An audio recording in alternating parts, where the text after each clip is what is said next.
je voudrais que les membres du jury me rejoignent sur cette scène. Jean-Luc d'abord, Ali Matou, Galeb. Ah, voilà, il est là. Et je crains que les deux autres membres du jury, dans un cas, je suis absolument sûr. Alors, quelques présentations d'abord.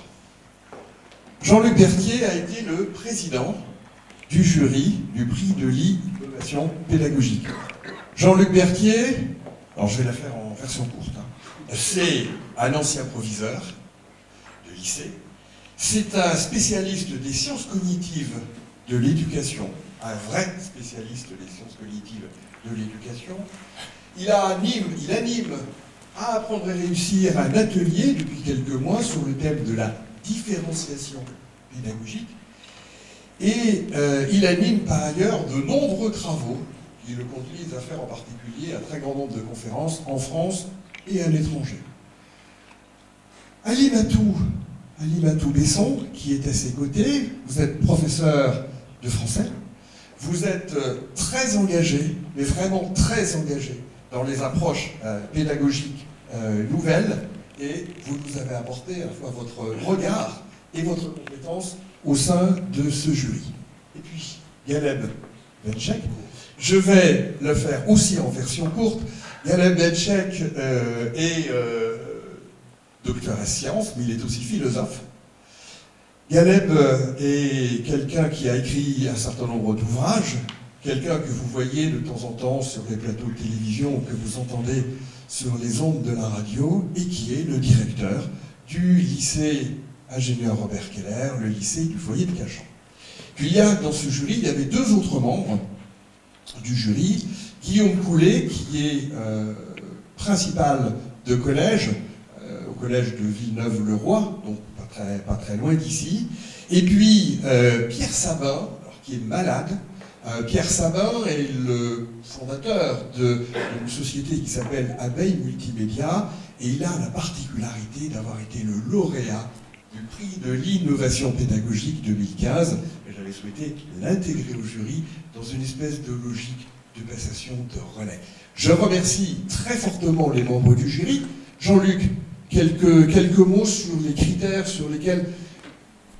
Peux-tu, on ne va pas la faire comme à la télé, on se tutoie, on va se tutoyer même sur scène, peux-tu nous dire sur, au fond, quels critères s'est fondé le jury pour distinguer les lauréats?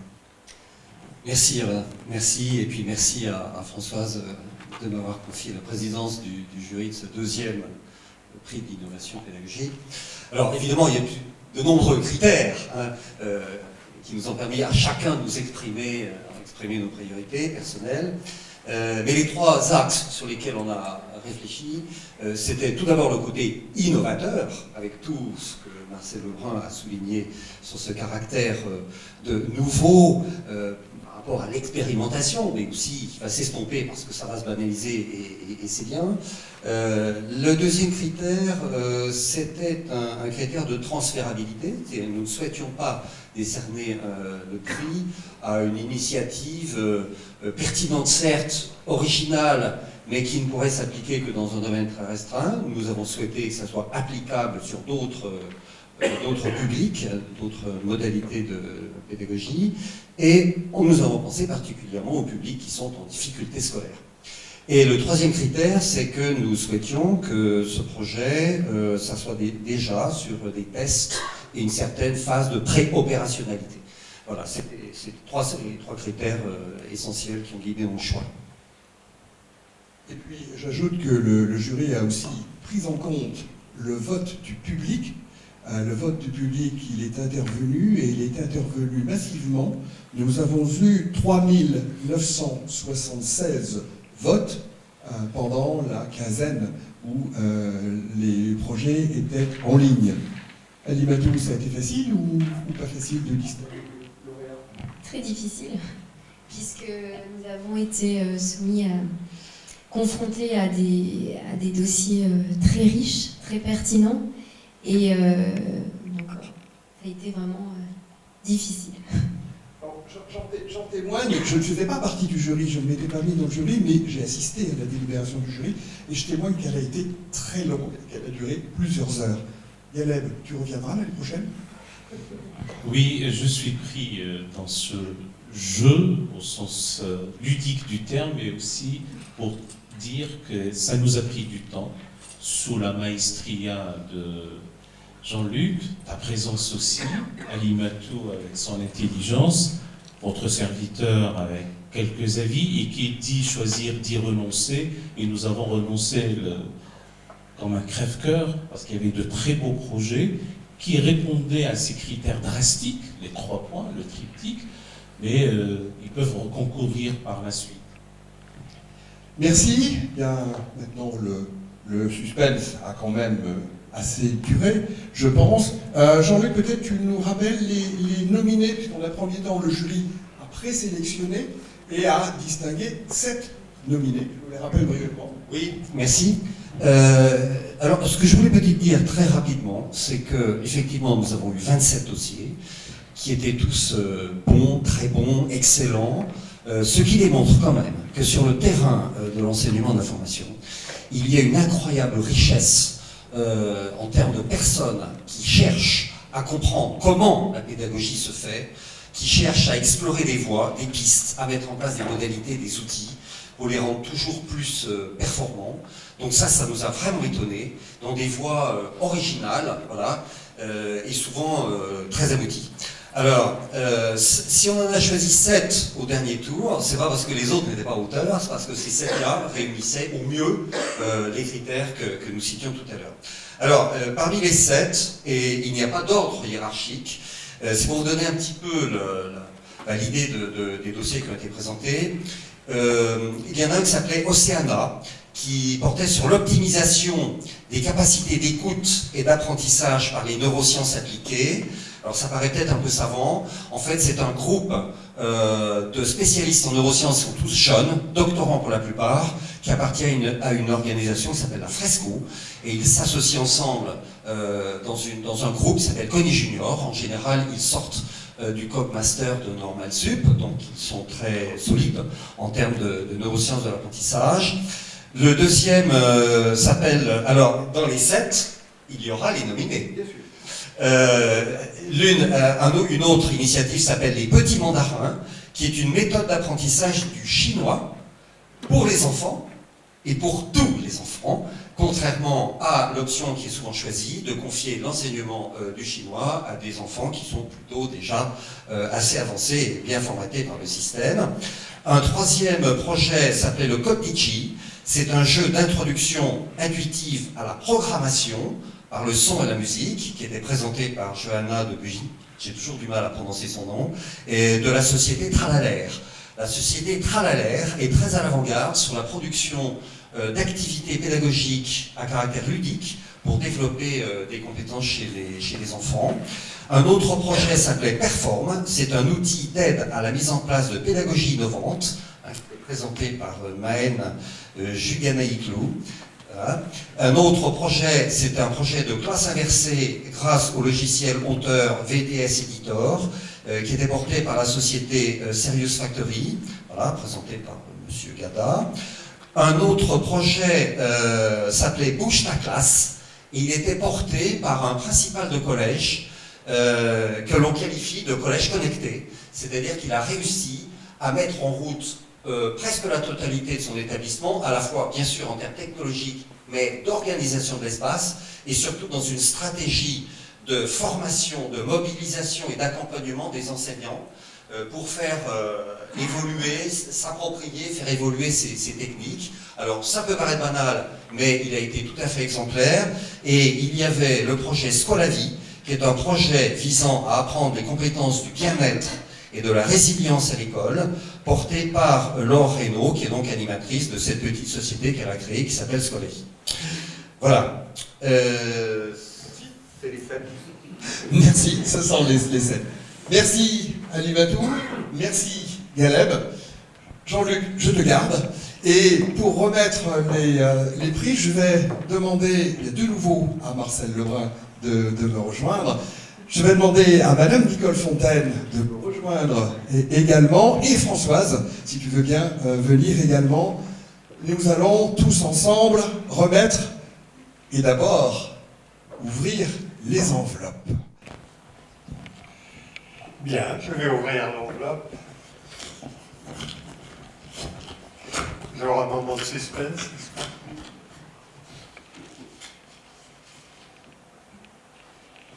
Alors voilà, le prix de l'innovation pédagogique 2016 est attribué au projet Scolavie. Madame Reynaud.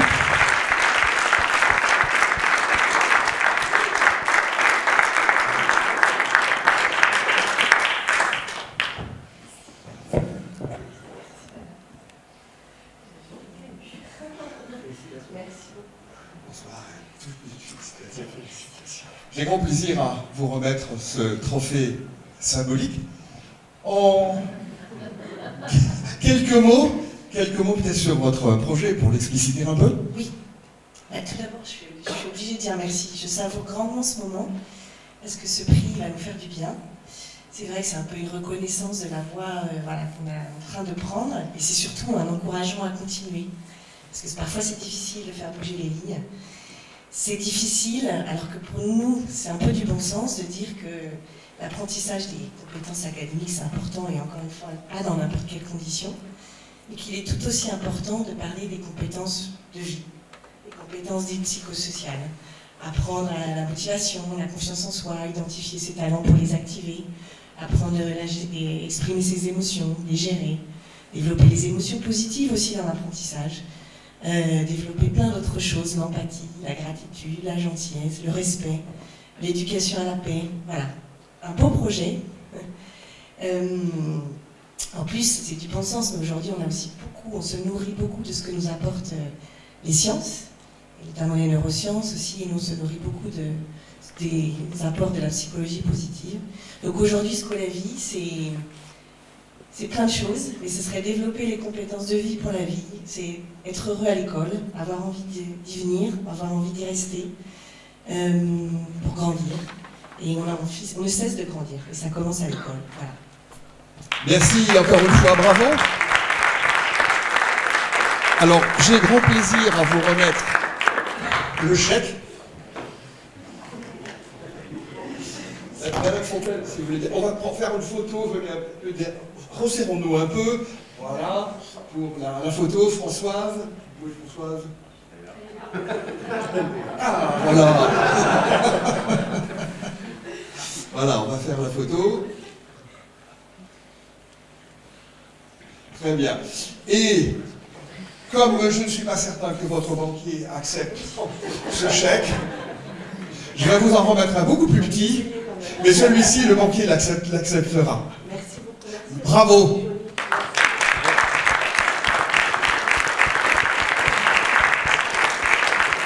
Eh bien, je vais proposer maintenant à Madame Fontaine de nous dire qui est le lauréat du coup de cœur.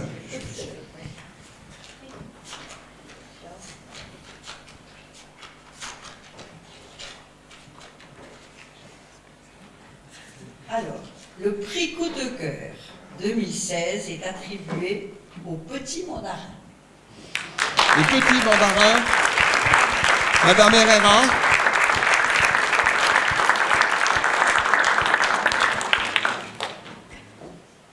Venez nous rejoindre.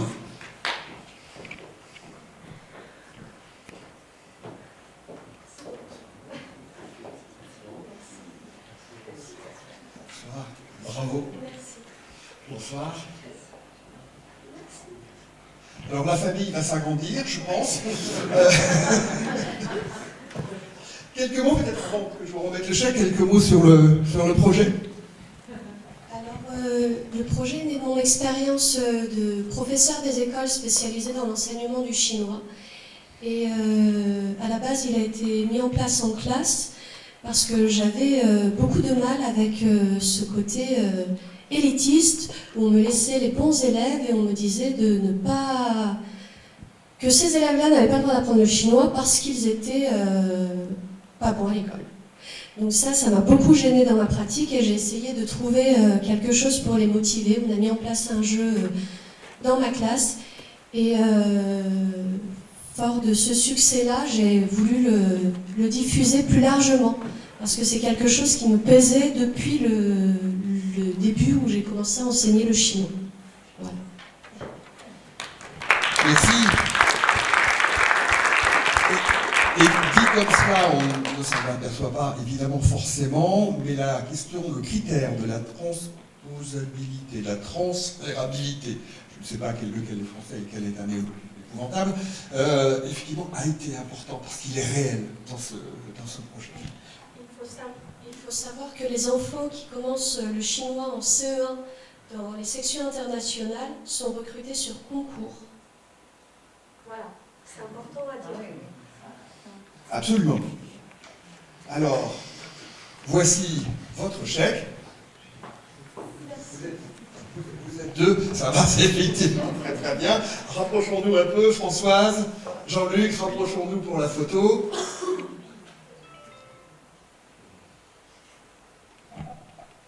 Et même chose, je vais vous donner le petit chèque. Un très grand bravo et bonne continuation.